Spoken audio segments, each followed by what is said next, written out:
السلام علیکم ورحمۃ اللہ وبرکاتہ۔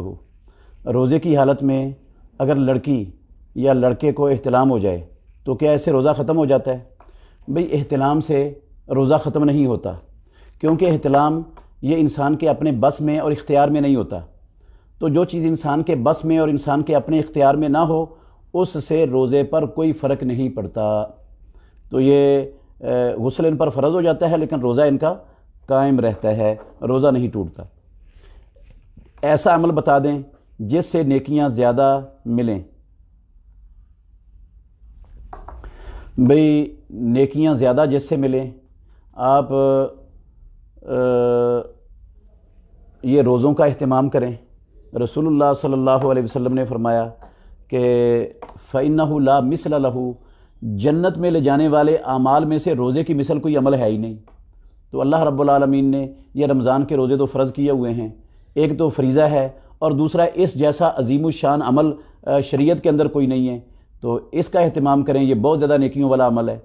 اور پھر رسول اللہ صلی اللہ علیہ وسلم نے فرمایا ہے کہ جو بندہ صبح و شام کو 100 مرتبہ لا الہ الا اللہ وحدہ لا شریک لہ لہ الملک و لہ الحمد وہو علی کل شیء قدیر پڑھتا ہے، اللہ رب العالمین اس کے نامہ اعمال میں 100 نیکیاں درج کر دیتے ہیں، 100 گناہ مٹا دیتے ہیں، 10 غلام آزاد کرنے کے برابر اس کو اجر و ثواب ملتا ہے، اور سارا دن شیطان کی شر سے محفوظ ہو جاتا ہے۔ شام کو پڑھتا ہے تو اسی طرح یہ سارا کچھ ملتا ہے، اور ساری رات صبح تک شیطان کی شر سے محفوظ ہو جاتا ہے۔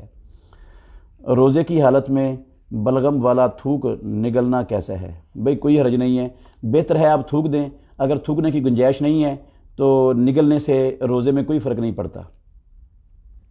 کیا افطاری کے وقت کی دعا قبولیت کا وقت ہے؟ جی ہاں، حدیث میں ہے، سنن ابن ماجہ میں اور دوسری کتابوں میں حدیث ہے، رسول اللہ صلی اللہ علیہ وسلم نے فرمایا کہ 3 دعائیں اللہ رب العالمین رد نہیں کرتے، ان میں سے ایک دعا ہے وَدَّعْوَةُ الصَّائِمِ، روزے دار کی دعا حتیٰ یفطر، جب تک وہ افطار نہیں کر لیتا اس وقت تک اللہ رب العالمین اس کی دعا کو رد نہیں کرتے۔ تو سارا دن روزے کی حالت میں بندے کو دعا کا اہتمام کرنا چاہیے، یہ دعا رد نہیں ہوتی۔ اور افطاری کے وقت کی حدیث بھی موجود ہے، صحیح حدیث ہے وہ بھی، کہ افطاری کے وقت بھی اللہ رب العالمین دعا رد نہیں کرتا۔ افطاری کے وقت بھی خصوصی دعا کا اہتمام کرنا چاہیے، ویسے بھی روزے کی حالت میں سارا دن جب بھی آپ دعا کریں گے انشاءاللہ الرحمن پیارے پیغمبر کے فرمان کے مطابق یہ دعا رد نہیں ہوگی۔ کیا افطاری کے وقت سورۃ البقرہ کی آخری 2 آیات کی فضیلت بتا دیں؟ جی بہت اچھا بھائی نے موقع پر سوال کیا ہے۔ سورہ بقرہ کی آخری 2 آیتوں کے بارے میں رسول اللہ صلی اللہ علیہ وسلم نے فرمایا من قرأہما فی لیلۃ کفاتاہ، جو بندہ رات کو سونے سے پہلے یہ 2 آیتیں پڑھ لے، یہ 2 آیتیں اس کے لیے رات میں ہر شر سے کفایت کر جائیں گی، ہر شر سے اس کی حفاظت کے لیے یہ کافی ہو جائیں گی۔ تو بہت بڑی فضیلت ہے یہ۔ سود کیا ہے؟ سود ہے آپ کسی کو قرض دیں اور کہیں کہ یہ میں آپ کو 1 لاکھ روپیہ قرض دے رہا ہوں اور جب لینا ہے تو میں نے 20,000 روپیہ اوپر لینا ہے آپ سے، یہ سود ہے۔ اسی طرح قسطوں کی وجہ سے، ادھار کی وجہ سے آپ چیز کی قیمت بڑھا دیں تو یہ بھی سود ہے۔ اسی طرح آپ سونے کی سونے سے بے کریں اور اس میں کمی بیشی ہو تو یہ بھی سود ہے، اس میں ادھار ہو تو یہ بھی سود ہے۔ سود کی بے شمار قسمیں ہیں، انشاءاللہ الرحمن سورہ آل عمران میں جب سود کی آیات آئیں گی تو اس پر انشاءاللہ مزید بات ہوگی۔ جس کو عربی میں قرآن پڑھنا نہ آتا ہو کیا وہ اردو میں پڑھ سکتا ہے؟ بھئی کوشش کرتا رہے عربی سیکھنے کی، جب تک نہیں آتا تو ترجمہ پڑھ لے، انشاءاللہ ترجمہ پڑھنے کا اس کو اجر ملے گا۔ باقی قرآن پڑھنے کا ترجمہ پڑھنے سے ہر حرف پر 10 نیکیوں والا اجر نہیں ہوتا۔ 3 وتر پڑھنے کا کیا طریقہ ہے؟ میں نے کل بھی اس کی وضاحت کی تھی۔ 3 وتر پڑھنے کا طریقہ یہ ہے کہ 2 رکعتیں پڑھیں اور سلام پھیر دیں، اور بعد میں 1 رکعت الگ سے پڑھیں۔ یہ ہے 3 وتر پڑھنے کا رسول اللہ صلی اللہ علیہ وسلم کا طریقہ، اللہ کے نبی ایسا ہی پڑھتے تھے۔ 5 وتر، 7 وتر اور 9 وتر ایک سلام سے ثابت ہیں، 3 وتر ایک سلام سے امام الانبیاء سے ثابت نہیں ہے، نہ تشہد کے ساتھ نہ تشہد کے بغیر۔ تشہد کے ساتھ اگر 3 وتروں کو پڑھیں ایک سلام سے تو یہ تو رسول اللہ صلی اللہ علیہ وسلم کے فرمان کی خلاف ورزی ہو جائے گی، کیونکہ آپ نے مغرب کی نماز کے مشابہ کرنے سے منع کیا ہے۔ اور اگر بغیر تشہد کے پڑھیں تو وہ حدیثیں ہیں لیکن ان میں سے کوئی حدیث بھی پایا ثبوت کو نہیں پہنچتی ہے۔ باقی قنوت وتر وہ رکوع سے پہلے اور ہاتھ اٹھانے کے بغیر ہے، قل واللہ سے فارغ ہوں اور اللہم اہدنی فیمن ہدیت ہاتھ بندے بندے پڑھ لیں، یہ ہے طریقہ رسول اللہ صلی اللہ علیہ وسلم کے وتروں کا۔ اگر رات کو روزہ کی نیت کی ہے، سحری ٹائم جاگنا ہے تو اس کا کیا حل ہے؟ بھی روزہ ہو گیا آپ کا، اگر آپ روزے کی نیت کی ہوئی تھی اور سو گئے ہیں اور سحری کے ٹائم جاگ نہیں آئی، آنکھ نہیں کھلی، اذان ہو گئی ہے، تو آپ کو پریشان ہونے کی ضرورت نہیں ہے، روزہ آپ کا ٹھیک ہے، آپ اس روزے کو پورا کریں گے۔ میں نے کچھ پیسے مسجد کو دینے کے لیے رکھے تھے، مگر اب میں وہ پیسے کسی غریب کو دینا چاہتا ہوں، تو کیا یہ جائز ہے؟ بھئی اگر مسجد کو ضرورت نہیں ہے تو آپ کسی غریب کو دے دیں، انشاءاللہ کوئی حرج نہیں ہے، جائز ہے۔ یہ آپ کی نظر نہیں ہے، آپ نے ایک نیت کی تھی، تو نیت بندہ جو عمل کرنا ہے اس عمل کرنے سے پہلے نیت بدل سکتا ہے، اس کی اسلام کے اندر دلائل اس کے موجود ہیں، نیت بدلنا ٹھیک ہے۔ نیت آپ نے کیا کہ میں نے یہ مسجد کو دینے ہیں، ابھی دیے نہیں مسجد میں، اگر دے دیتے تو پھر واپس لے کر کسی غریب کو نہیں دے سکتے تھے، نیت آپ نے بدل لی ہے درمیان میں، تو اس کی گنجائش موجود ہے، آپ وہ غریب کو دے دیں، اگر وہ زیادہ ضرورت مند ہے، زیادہ مستحق ہے مسجد سے، تو اس کو دے دیں۔ رفع الیدین کرنا سنت ہے یا فرض ہے؟ بھئی یہ تو مجھے نہیں پتہ سنت ہے یا فرض ہے، مجھے اتنا پتہ ہے کہ امام الانبیاء محمد الرسول اللہ صلی اللہ علیہ وسلم نے اپنی زندگی کی ایک نماز کی ایک رکعت بھی بغیر رفع الیدین کے نہیں پڑھی ہے، اور ہمیں محمد الرسول اللہ صلی اللہ علیہ وسلم نے یہ حکم دیا ہے، صلو کما رأیتمونی اصلی، اس طرح نماز پڑھو جس طرح محمد الرسول اللہ صلی اللہ علیہ وسلم مجھے نماز پڑھتے ہوئے تم نے دیکھا ہے، اس طرح نماز پڑھو، یہ ہے حکم امام الانبیاء کا۔ تو اللہ کے نبی نے، میں ذمہ داری سے کہتا ہوں، اللہ کے نبی نے پوری نبوی زندگی کی ایک نماز کی ایک رکعت بھی بغیر رفع الیدین کے نہیں پڑھی ہے۔ کہ ایسی کوئی حدیث ہے کہ میری امت کے اعمال مجھ پر پیش کیے جاتے ہیں؟ بھئی ایسی صحیح حدیث دنیا میں حدیث کے ذخیرے میں جو ثابت شدہ ہو، ایسی حدیث کوئی نہیں ہے۔ تہجد کی نماز کا طریقہ بتا دیں۔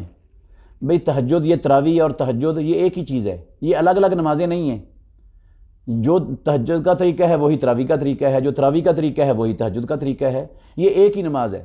رمضان میں اس کو تراویح کہہ دیتے ہیں یا قیام رمضان کہہ دیتے ہیں، عام طور پر اس کو تہجد یا قیام اللیل یا صلاۃ اللیل یا صلاۃ الوتر کہہ دیتے ہیں، یہ ایک ہی نماز کے مختلف نام ہیں۔ دو دو کر کے رسول اللہ صلی اللہ علیہ وسلم پڑھتے تھے اور آخر میں ایک وتر پڑھ لیتے تھے، یہ رسول اللہ صلی اللہ علیہ وسلم کی زندگی کا عام معمول تھا۔ اور پیارے پیغمبر 11 رکعت پڑھتے تھے، اس کی بھی پہلے میں نے پچھلے درس میں اس کی وضاحت کی ہے کہ رسول اللہ صلی اللہ علیہ وسلم 11 رکعت پڑھتے تھے۔ صحیح بخاری شریف میں ہماری ماں عائشہ ام المومنین رضی اللہ عنہا نے بیان کیا ہے کہ رسول اللہ صلی اللہ علیہ وسلم رمضان میں اور غیر رمضان میں 11 رکعتوں سے زیادہ نہیں پڑھتے تھے۔ یہ 11 رکعتیں یہی تہجد ہیں، یہی تراویح ہیں، یہی قیام رمضان ہے، یہی قیام اللیل ہے، یہی صلاۃ اللیل ہے اور یہی وتر ہے۔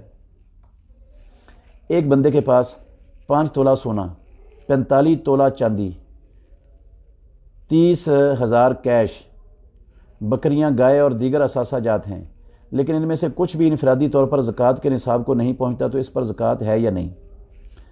بھئی یہ 45 تولے چاندی یہ تو نصاب کو پہنچتی ہے، اور 30,000 کیش کو اور چاندی کو اب ملائیں گے اور اس کی زکوٰۃ دیں گے، یہ فرض ہے آپ پر زکوٰۃ دینا، کیونکہ جو چاندی کا نصاب رسول اللہ صلی اللہ علیہ وسلم نے مقرر کیا ہے وہ ہے 200 درہم، اور 200 درہم کا جو صحیح اور تحقیقی وزن ہے وہ بنتا ہے 460 گرام، اور 460 گرام کے تقریباً 40 تولے بنتے ہیں۔ اکیلی چاندی بھی آپ کی وہ نصاب کو پہنچی ہوئی ہے، تو چاندی کے ساتھ یہ 30,000 کیش کو بھی شامل کریں اور اس سب کی زکوٰۃ دیں، یہ آپ پر فرض ہے۔ باقی 5 تولے سونا ہے، اس کو ساتھ ملانے کی ضرورت نہیں ہے، کیونکہ سونا الگ جنس ہے اور چاندی الگ جنس ہے۔ اور بکریاں، گائے اور دیگر اثاثہ جات، بکریوں گایوں میں تو 2 شرطیں ہیں زکوٰۃ کے فرض ہونے کی، ایک ہے کہ وہ نصاب کو پہنچتی ہوں، دوسرا ہے کہ وہ پورا سال یا سال کا اکثر حصہ چراگاہوں میں، جنگلوں میں چر کر گزارا کرتی ہوں، ان کو چارہ لا کر ڈالنا نہ پڑتا ہو۔ بکریاں 40 ہوں کم از کم، گائیاں بھینسیں 30 ہوں کم از کم، اور اونٹ 5 ہو تو پھر زکوٰۃ فرض ہوتی ہے، اگر اس سے کم ہے تو زکوٰۃ فرض نہیں ہوتی۔ جو قرآن ہم سنتے ہیں یا خود پڑھتے ہیں، کیا اس کا ثواب کیا ہے، اور کیا رمضان میں زیادہ ثواب ملتا ہے؟ بھئی پڑھنے والے کو ہر حرف پر 10 نیکیاں اللہ رب العالمین عطا کرتا ہے، سننے والے کے لیے سننے کا اجر تو ضرور ہوگا، لیکن ہر حرف پر 10 نیکیاں سننے والے کو نہیں ملیں گی، یہ پڑھنے والے کو ملیں گی۔ تو باقی سننا بھی جو ہے نا وہ اجر کا باعث ہے، یہ اجر سے خالی نہیں ہے۔ عشاء کی نماز اور تراویح مکمل ہونے کے بعد 4 رکعت پڑھنے سے لیلۃ القدر کا اجر ملتا ہے، کیا یہ درست ہے؟ بھئی اس بارے میں مرفوع حدیث تو صحیح سند سے کوئی نہیں ثابت، صحابہ رضوان اللہ علیہ مجمعین کی سے موقوف روایات ثابت ہیں۔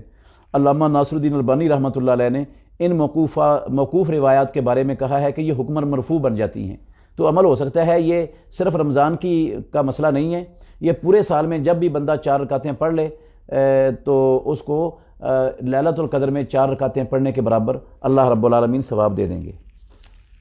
اگر بیٹی کا شوہر کام نہ کرتا ہو تو کیا اس کو زکوٰۃ دی جا سکتی ہے؟ اگر بیٹی کا شوہر کام نہ کرتا ہو تو اس کو زکوٰۃ دی جا سکتی ہے؟ بھئی کام نہ کرنے والے کو تو زکوٰۃ نہیں دینی چاہیے، نکارہ وہ تو آپ تو اس کو نکارہ بنا دیں گے زکوٰۃ دے کر۔ جو کام کرتا ہے لیکن اس کے کام سے اس کے جائز اخراجات پورے نہیں ہوتے، وہ ہوتا ہے زکوٰۃ کا مستحق۔ یہ ہڈ حرام جو گھر میں بیٹھا ہوا ہے، ہٹا کٹا ہے، صحت مند ہے، کام کر سکتا ہے اور لوگوں کی ٹکا بھی نہیں دینا چاہیے، یہ تو زکوٰۃ کا اہل ہے ہی نہیں۔ زکوٰۃ مسکین کو دیتی ہیں، یہ مسکین نہیں ہے۔ مسکین وہ ہوتا ہے جو کاروبار کرتا ہو، کام کرتا ہو، نوکری کرتا ہو، ملازمت کرتا ہو، اور اس کی آمدن سے اس کے گھر کے حلال اور جائز اخراجات، بچے زیادہ ہیں، اس کے جائز اخراجات پورے نہیں ہوتے، تو یہ بندہ مسکین ہے، اس کو زکوٰۃ دی جا سکتی ہے، یا فقیر کو دی جا سکتی ہے۔ فقیر وہ ہوتا ہے جو کام کرنے کے باوجود اس کے گھر میں کھانے پینے پہننے کے لیے کچھ نہ ہو، تو یہ ہے زکوٰۃ کے مستحق۔ باقی اگر شوہر کام کرتا ہے اور اس کے کام سے جو ہے نا وہ اس داماد کو دی جا سکتی ہے زکوٰۃ، بیٹی کو نہیں دی جا سکتی، البتہ داماد کو دی جا سکتی ہے۔ اگر وطر کی دعا نہ آتی ہو تو وطر کیسے پڑھیں؟ وطر جان بوجھ کر بھی اگر چھوڑ دیے جائیں تو کوئی قنوت وطر اگر جان بوجھ کر بھی چھوڑ دے تو کوئی حرج نہیں ہے۔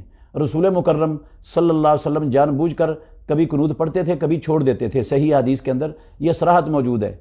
تو اگر بھول کر بھی چھوٹ جائے تو کوئی حرج نہیں ہے۔ جان بوجھ کر چھوڑنے سے جب وطر ہو جاتے ہیں قنوت وطر، تو بھول کر چھوڑنے سے بے لولا ہو جائیں گے۔ اگر کسی کو نہیں آتی تو اس کو کچھ اور پڑھنے کی ضرورت نہیں ہے، وطر اس کے انشاءاللہ قنوت کے بغیر ہو جائیں گے، لیکن اس کو قنوت یاد کرنے کی کوشش کرتے رہنا چاہیے۔ اور لو سوال۔ میرا کوئی بینک اکاؤنٹ نہیں ہے مگر اکثر پیسے ٹرانسفر کرنے پڑتے ہیں، جس وجہ سے کچھ کٹوتی ہوتی ہے، اس سے بچنا مشکل ہے، اس صورت میں کیا کیا جائے؟ بھئی اس صورت میں انشاءاللہ اللہ آپ کی پکڑ نہیں کرے گا۔ فمن اضطر غیر باغ ولا عاد فلا اثم علیہ۔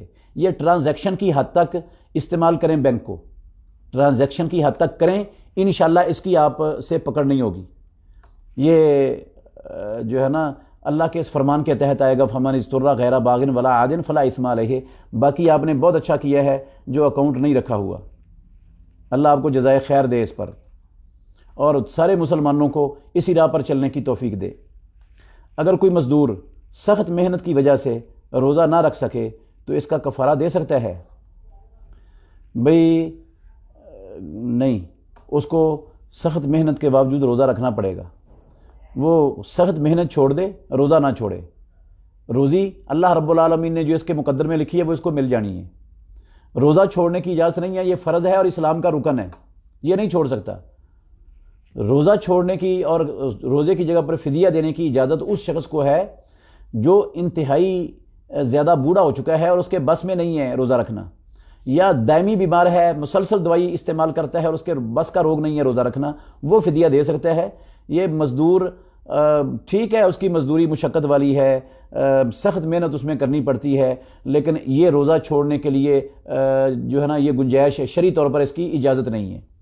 آپ کام چھوڑ دیں، 1 مہینے کی بات ہے، انشاءاللہ آپ بھوکے نہیں مریں گے۔ وضو کر کے سحری یا افطاری کھا کر ویسے ہی نماز پڑھ سکتے ہیں؟ وضو کر کے سحری یا افطاری کھا کر ویسے ہی نماز پڑھ سکتے ہیں؟ جی ہاں بھئی پڑھ سکتے ہیں۔ اگر وضو آپ کا نہیں ٹوٹا تو سحری کھانے سے وضو نہیں ٹوٹتا، صرف اونٹ کا گوشت جو کھا لے اس کے بعد وضو کرنا فرض ہوتا ہے، ضروری ہوتا ہے، اس کے بغیر آپ نماز اس وقت وضو کے بغیر نماز نہیں پڑھ سکتے اگر آپ نے اونٹ کا گوشت کھایا ہے تو۔ باقی کوئی بھی چیز آپ کھا پی کے وضو آپ کا قائم ہے، آپ نے کھانے پینے سے پہلے وضو کیا تھا، وضو قائم ہے، تو اس کے ساتھ آپ نماز پڑھ سکتے ہیں۔ نہ وضو ضروری ہے آپ کے لیے اور نہ کلی کرنا ضروری ہے۔ جب جاگ آئی تو فجر کی اذان ہو چکی تھی تو روزہ کیسے رکھے گا؟ بھئی بغیر کھائے پیے یہ روزہ رکھے گا، بغیر کھائے پیے انشاءاللہ اس کا روزہ ہو جائے گا۔ اگر کھا پی لیا اس نے اذان شروع ہونے کے بعد بھی کھا پی لیا تو یہ روزہ نہیں ہوگا۔ جان بوجھ کر الٹی کرنے سے روزہ ٹوٹ جاتا ہے؟ جی ہاں، سنن ابو داود کے اندر حدیث ہے، رسول مکرم صلی اللہ علیہ وسلم نے فرمایا کہ من قاء فلا یقضی، جس کو قے آ گئی ہے، وہ الٹی آ گئی ہے خود بخود، وہ قضائی نہیں دے گا اس کی، وہ من استقاء فلیقضی، اور جس نے جان بوجھ کر قے کی وہ قضائی دے۔ قضائی دینے کا کیا مطلب ہے؟ اللہ کے نبی حکم دے رہے ہیں قضائی دے، اس کا مطلب ہے اس کا روزہ ٹوٹ گیا ہے، اور اس کو کہا قضائی نہ دے، اس کا روزہ ٹھیک ہے۔ یہ سنن ابو داود میں صحیح حدیث موجود ہے۔ جان بوجھ کر قے کرو تو روزہ ٹوٹ جاتا ہے، اور خود بخود قے آ جائے تو اس سے روزہ نہیں ٹوٹتا، روزہ قائم ہی رہتا ہے۔ لڑکے اور لڑکی کا نکاح ہو چکا لیکن رخصتی نہ ہو تو کیا وہ ہم بستری کر سکتے ہیں؟ بھئی نکاح کے بعد یہ رکاوٹیں ساری ختم ہو گئی ہیں، کر سکتے ہیں وہ، یہ خام خواہ یہ رخصتی کو بیچ میں رکاوٹ نہیں بنانا چاہیے۔ کوئی شرعی عذر نہ ہو تو ان کو ملنے دینا چاہیے نکاح کے بعد۔ جس مسجد میں جمعہ نہ ہو ادھر اعتکاف ہو سکتا ہے؟ جی ہاں ہو سکتا ہے۔ یہ ایسی کوئی صحیح حدیث کے ذخیرے میں نہیں ہے جس میں یہ ہو کہ اعتکاف صرف جامعہ مسجد میں ہی ہوتا ہے۔ بہتر ہے آپ جامعہ مسجد میں ہی اعتکاف بیٹھیں، لیکن اگر کوئی جامعہ مسجد میں ممکن نہیں ہو سکا، کوئی دوسری مسجد آپ کے پاس ہے تو وہاں آپ بیٹھ سکتے ہیں، لیکن جمعہ پڑھنے کے لیے آپ کو جامعہ مسجد میں جانا پڑے گا، جمعے کی چھٹی نہیں ہوگی آپ کے لیے۔ کیا تراویح کے بغیر روزہ ہو جاتا ہے؟ جی ہاں، تراویح الگ عبادت ہے اور روزہ الگ عبادت ہے، ان کا آپس میں کوئی جوڑ نہیں ہے، وہ الگ سے عبادت ہے، یہ الگ سے عبادت ہے۔ تراویح پڑھنے والے کو الگ اجر ملتا ہے، روزہ رکھنے والے کو الگ اجر ملتا ہے۔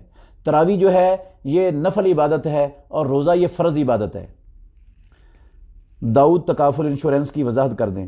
بھئی یہ پاک قطر تکافل، داؤد تکافل یا اس طرح کی اور جتنی بھی کمپنیاں ہیں جن کا دعویٰ ہے کہ ہم نے انشورنس کو مسلمان کر دیا ہے، یہ سارا غلط ہے۔ انہوں نے بھی وہ اسلامی بینکنگ کی طرح نام چینج کر دیے ہیں، ٹرمیں چینج کر دی ہیں، حقیقت ساری کی ساری وہی ہے، اور اس سے بھی زیادہ خرابیاں ان کے اندر موجود ہیں۔ وہ انشاءاللہ الرحمن کسی موقع پر اس پر کلپ بنائیں گے اور بتائیں گے کہ یہ انشورنس سے بھی زیادہ خطرناک ہے، یہ تکافل کا سسٹم جو انہوں نے اسلام کے نام پر چلایا ہے اور لوگوں کو اس سود کے اندر اور جوئے کے اندر پھانس رہے ہیں۔ اگر ایک آدمی کسی کو بکریاں لے کر دے، منافع آدھا آدھا ہو، تو اگر کوئی بکری بیمار ہو جائے تو اس کا علاج کس کے پیسوں سے ہوگا؟ بھئی یہ دونوں پہلے طے کر لیں گے۔ جس نے بکریاں دی ہیں اس نے صرف بکریاں ہی دینی ہیں، اور جو بیماری کا علاج ہے یا چارہ ہے یا سارا کچھ ہے وہ پالنے والے نے دینا ہے۔ تو اگر یہ طے ہو جائے تو پھر ٹھیک ہے، اور اگر یہ طے کر لیں کہ چارہ بھی اور بیماری کا علاج بھی اور بکریاں بھی وہ مالک کی ہیں اور صرف دوسرے نے چرانی ہے یا ان کی باقی نگہبانی کرنی ہے، تو یہ بھی ٹھیک ہے۔ جس پر دونوں کا اتفاق ہو جائے نا وہ طریقہ ٹھیک ہے، اور اس لحاظ سے جو ہے نا وہ ریشو بکریوں کے منافع کی وہ بھی اسی لحاظ سے متعین ہوگی جس ریشو سے وہ اتفاق کر لیں گے دونوں آپس میں۔ کیا نماز تہجد کے لیے سونا شرط ہے؟ نہیں بھائی، تہجد کی نماز کے لیے سونا کوئی شرط نہیں ہے، کوئی ضروری نہیں ہے، بغیر سونے کے بھی تہجد کی نماز ہو جاتی ہے۔ ایک آدمی گھر بنانے کے لیے پیسے جمع کر رہا ہے، کیا ان پیسوں پر زکوٰۃ ادا کرنا ہوگی؟ جی ہاں بھائی، اگر پیسے نصاب کو پہنچتے ہیں تو زکوٰۃ ادا کرنا ہوگی، بے شک وہ گھر بنانے کے لیے جمع کر رہا ہے، اور یہ ذہن میں رکھنا چاہیے کہ زکوٰۃ ادا کرنے سے مال میں کمی نہیں آتی، پیسے تھوڑے نہیں ہوں گے انشاءاللہ، پیسے بڑھ جائیں گے، مال بھی پاک ہو جائے گا، بندہ بھی پاک ہو جائے گا، غریبوں مسکینوں کا بھی فائدہ ہو جائے گا، اور انشاءاللہ خرابی کوئی لازم نہیں آئے گی۔ اس لیے دل کی خوشی سے ان پیسوں سے زکوٰۃ ادا کریں۔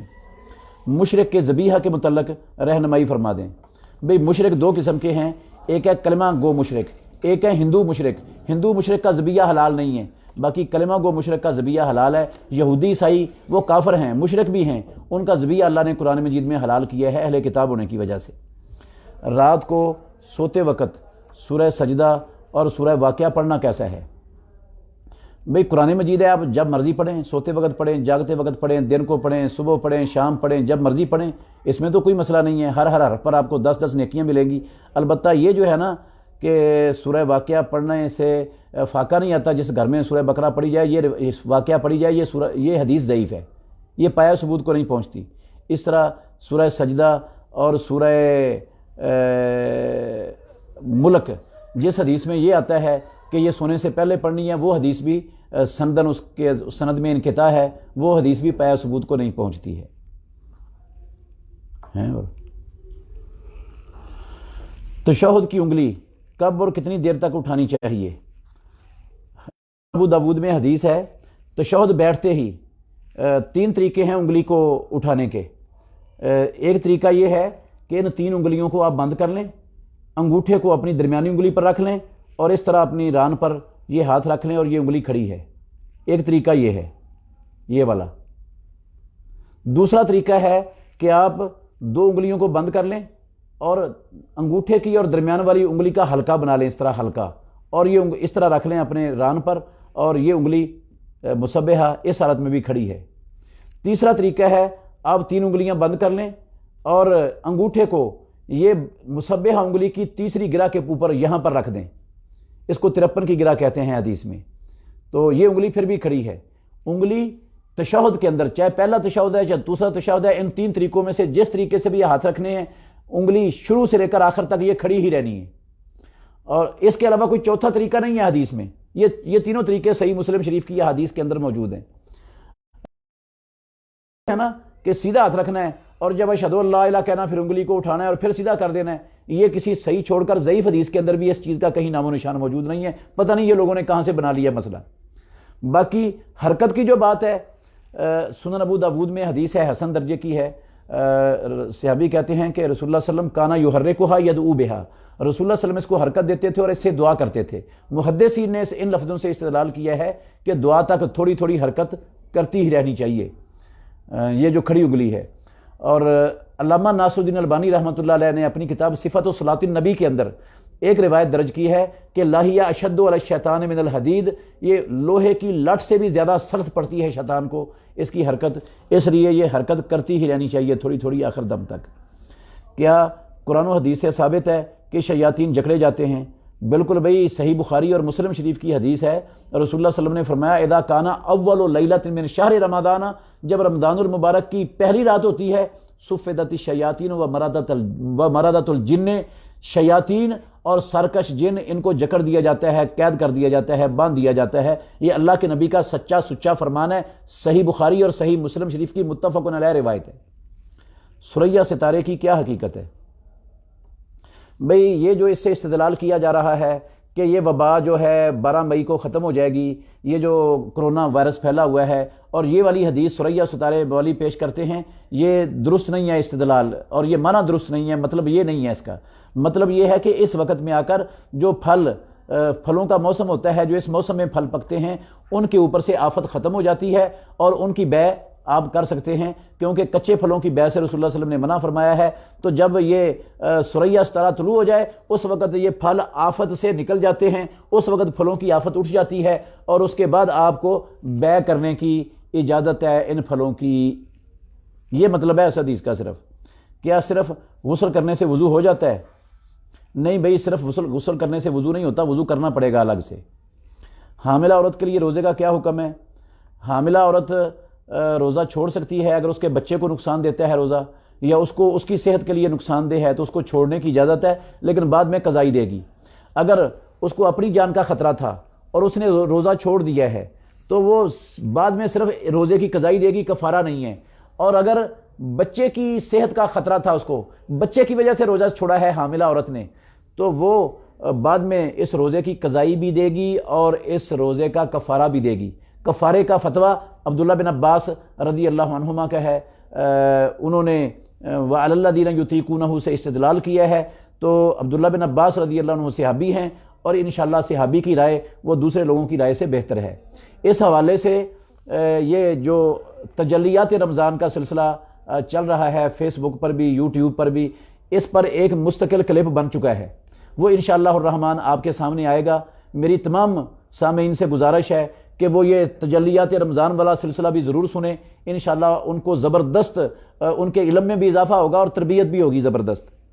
اگر کوئی بندہ روزہ رکھ نہ سکے اور نہ ہی کسی کو رکھوا سکے تو اس کا کیا حکم ہے؟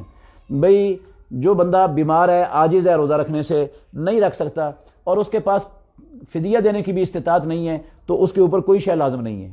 اللہ نے قرآن میں کہا لا یکلف اللہ نفسا الا وسعها فاتقوا اللہ ما استطعتم۔ اب اس کی استطاعت میں روزہ رکھنا بھی نہیں، تو فدیہ دینا بھی نہیں، تو کچھ بھی نہیں اس کی استطاعت میں، تو یہ کسی چیز کا مکلف نہیں ہے، اس کو معاف ہے۔ میں نے بینک کے ذریعے پاکستان کچھ پیسے بھیجے تھے، اس پر بینک والوں نے مجھے گفٹ دیا کیا میں وہ گفٹ لے سکتا ہوں؟ بھائی نہ لیں، وہ گفٹ آپ نہ لیں، وہ ان کو واپس کر دیں، درست نہیں ہے، کیونکہ وہ سودی کاروبار کر رہے ہیں اور ان سے گفٹ لینا سودی کاروبار میں ایک قسم کا ان کے ساتھ تعاون ہے۔ آپ ٹرانزیکشن کی حد تک استعمال کریں بینک کو، اس پر انشاءاللہ آپ کی پکڑ نہیں ہوگی۔ اکاؤنٹ میں پیسے مت رکھیں جمع کرنے کے لیے۔ تسبیحات کرنے کا کیا طریقہ ہے؟ تسبیحات بھئی ہاتھ پر کرنے کا حکم دیا رسول اللہ صلی اللہ علیہ وسلم نے، صرف دائیں ہاتھ پر۔ خود بھی اللہ کے نبی دائیں ہاتھ پر کرتے تھے اور دائیں ہاتھ پر کرنے کا ہی رسول اللہ صلی اللہ علیہ وسلم کا حکم ہے۔ تو دانوں والی تسبیح یا ڈیجیٹل تسبیح یا کنکریوں پر گٹھلیوں پر گننا، یہ نہ اللہ کے نبی سے ثابت ہے، نہ پیارے پیغمبر کے صحابہ میں سے کسی صحابی سے ثابت ہے، نہ امہات المومنین اور کسی صحابیہ سے ثابت ہے۔ حکم ہے رسول اللہ صلی اللہ علیہ وسلم کا ہاتھ پر گننا، اور اللہ کے نبی کے حکم کو چھوڑ کر جو ہے نا وہ کسی دوسری راہ کو اختیار کرنا، یہ بہتر اور اچھا کام نہیں ہو سکتا، کیونکہ خیر الہدی ہدیو محمد صلی اللہ علیہ وسلم ہے۔ اور اس کو آپ کیسے گنیں گے؟ ایک طریقہ یہ ہے 1 2 3 4 5 6 7 8 9 10 11 12 13 14 15، یہ اس طریقے سے بھی گن لیں، یہ بھی ٹھیک ہے۔ ایک طریقہ یہ ہے 1 2 3 4 5 6 7 8 9 اور یہاں پر 10، پھر اسی طرح 9 گن کر یہاں پر 20، پھر اس طرح 9 گن کر یہاں پر 30، پھر اسی طرح 9 گن کر یہاں پر 40، پھر یہاں پر 50۔ یہ طریقہ بھی ہے۔ دونوں طریقوں میں سے جون سا طریقہ آپ کو آسان لگتا ہے وہ طریقہ آپ اختیار کر سکتے ہیں۔ والدہ کا خالہ زاد بھائی ہے، کیا ان سے پردہ کرنا ہوگا؟ اگر نہ کریں تو کیا گناہ ہوگا؟ جی، والدہ کا خالہ زاد بھائی، جی اسے پردہ کرنا ہے بھائی، وہ غیر محرم ہے، وہ غیر محرم ہے، اسے پردہ کرنا ضروری ہے۔ اگر پردہ نہیں کریں گی تو آپ گناہ گار ہوں گی۔ ہر غیر محرم سے پردہ کرنا ضروری ہے۔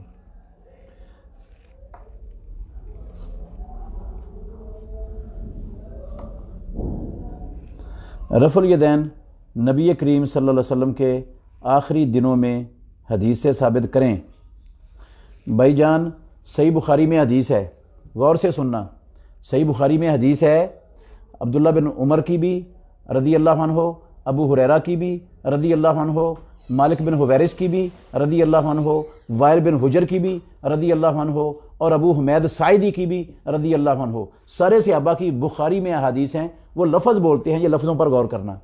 رسول اللہ صلی اللہ علیہ وسلم جب رکوع جاتے رفع الیدین کرتے تھے، جب رکوع سے سر اٹھاتے رفع الیدین کرتے تھے، جب رکوع جاتے۔ اگر تو رسول اللہ صلی اللہ علیہ وسلم نے اپنی زندگی کی آخری نماز میں رکوع چھوڑ دیا تھا تو پھر رفع دین بھی منسوخ ہو جائے گی۔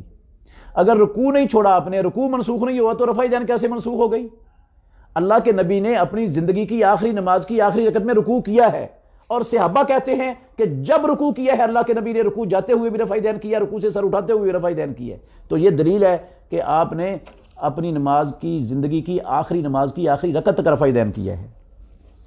اگر کوئی شخص روزہ کی حالت میں بیوی سے ملاعبہ کرتا ہے یا بغل گیر ہوتا ہے تو کیا اس کا روزے پر اثر ہوگا؟ بھئی اگر اس کو اپنے جسم پر اپنے آپ پر کنٹرول ہے تو کوئی حرج نہیں ہے، روزے پر اثر نہیں ہوتا، روزہ قائم ہی رہتا ہے۔ ازدواجی تعلق قائم کرنے سے روزہ ٹوٹتا ہے، صرف ملاعبہ کرنے سے، بغل گیر ہونے سے روزے میں کوئی فرق نہیں پڑتا اگر اس کو اپنے آپ پر کنٹرول ہے تو۔ اونٹ کا گوشت کھانے سے وضو ٹوٹ جانے کی دلیل، حکم دیا ہے، ترمذی میں حدیث ہے، سنن ابو داود میں بھی حدیث ہے، رسول اللہ صلی اللہ علیہ وسلم نے فرمایا توضؤوا من لحوم الابل، توضؤوا من لحوم الابل، پیارے پیغمبر نے کہا کہ اونٹوں کا گوشت کھانے سے وضو کرو، یہ صحیح حدیث ہے بالکل۔ آج کل جو لوگ کہتے ہیں کہ ہم سید فیملی سے ہیں، ان کو زکوٰۃ دے سکتے ہیں؟ بھائی نہیں دے سکتے۔ رسول اللہ صلی اللہ علیہ وسلم نے فرمایا کہ الصدقۃ لا تحل لآل محمد، آل محمد کے لیے صدقہ حلال نہیں ہے۔ اب اگر یہ واقعتاً آل محمد ہیں پھر تو ان کے لیے حلال نہیں ہے، اس لیے جو دعویٰ بھی کرتا ہے نا بچنا چاہیے اس کو دینے سے۔ اب یہ حقیقت اللہ بہتر جانتا ہے یہ آل محمد سے ہیں یا نہیں ہے، بہرحال آپ کو پرہیز کرنا چاہیے کیونکہ شبہ والی چیز سے بچنا ضروری ہے۔ علیین اور سجین کے بارے میں وضاحت کر دیں۔ بھئی یہ دو مقام ہیں برزخ میں، جو نیک لوگ ہیں ان کی روحیں علیین میں ہوتی ہیں، جو بد ہیں ان کی روحیں سجین میں ہوتی ہیں۔ یہ 30ویں پارے میں اللہ نے اس کا تذکرہ کیا ہے۔ آڈیو تلاوت لگا کر قرآن پڑھ سکتے ہیں؟ جی بھئی، اگر آپ اپنے قرآن کی اصلاح کرنا چاہتے ہیں تو آڈیو تلاوت سنتے جائیں اور ساتھ ساتھ اسی طرح پڑھتے جائیں تو کوئی حرج نہیں ہے، اس میں جائز ہے ایسا کرنا۔ سحری کھا کر ظہر تک سو کر روزہ گزارنا کیسا ہے؟ کوئی حرج نہیں ہے بھئی، جائز ہے، حلال ہے۔ آپ اگر ساری رات عبادت کرتے رہے ہیں، عبادت میں گزاری ہے، تو آپ زور تک سو لیں، انشاءاللہ کوئی فرق نہیں پڑتا۔ زور کی نماز نہیں رہنی چاہیے۔ روزہ کس عمر میں فرض ہوتا ہے؟ روزہ جب انسان بالغ ہو جائے تو اس پر روزہ فرض ہو جاتا ہے، اور بلوغت جو ہے نا وہ تقریباً آج کل 13 سال 14 سال کے بچے بچیاں بالغ ہو جاتے ہیں۔ تو بچہ جب بالغ ہو جائے یا بچی بھی بالغ ہو جائے تو ان پر روزہ بھی فرض ہے، نماز بھی فرض ہے، اور اسلام کے تمام احکام ان پر لاگو ہو جاتے ہیں۔ وطر کے متعلق مفصل ویڈیو کل اپلوڈ کی ہے، وہ سارے بھائی دیکھ سکتے ہیں۔ یہ بہت سے سوال آتے ہیں کہ وطر کا طریقہ بتائیں، اس میں تفصیل سے بیان کر دیا گیا ہے، تو وہ بھائی ضرور دیکھ لیں۔ میں آخر میں سب بھائیوں کا مشکور ہوں جنہوں نے اپنا قیمتی وقت نکالا، سوالات کیے، دین سیکھا، اور اللہ ہم سب کو اس پر عمل کرنے کی توفیق عطا فرمائے، اور سارے مسلمانوں کو دین پر چلنے کی توفیق عطا فرمائے۔ اللہ کی اپنی زمین پر اسلام کا بول بالا فرما دے، اور سارے مسلمانوں کو متحد ہو کر محمد الرسول اللہ صلی اللہ علیہ وسلم کی شریعت کو اور آپ کے پرچم کو بلند کرنے کی اللہ رب العالمین توفیق عطا فرمائے۔ جب تک زندہ رکھے اسلام پر، اسلام کے لیے زندہ رکھے۔ جب موت اللہ دے تو اللہ شہادت کی مقبول موت سب مسلمانوں کو نصیب فرمائے۔ آخر دعوانا ان الحمد للہ رب العالمین۔